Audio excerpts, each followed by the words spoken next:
And while the Sikkim State Forest Department has decided to repeal the Wildlife Protection Act 2018 as it contradicts the central law on the protection of wildlife. The State Forest and Environment Minister Karma Lode Bhutia informed that the State Cabinet has already consented the withdrawal of the Wildlife Protection Amendment Act, stating that the very purpose of the Act is already inserted in Central Act empowering the Wildlife Warden to act on his discretion as the case may be. Well, the Wildlife Protection Act Amendment Bill 2018 gave a free hand to villagers to protect their agricultural crops and livestock from wild animals.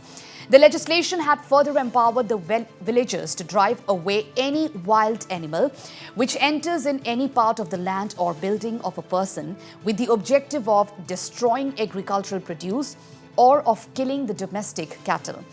As per the 2018 Amendment Bill, the public can chase away the wild animal by use of stick, weapons other than firearms, or by pelting of stones, and if as a consequence of such chasing, the concerned wild animal is injured or killed, such incident of injury or death should be treated as an accident and no penal liability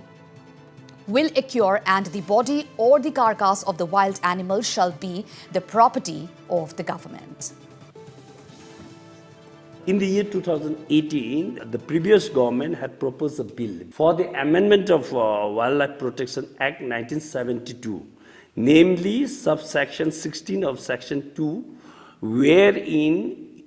it was proposed for insertion of a condition pertaining to allowing members of the public to drive away any wild animal that enters any private land or building of a person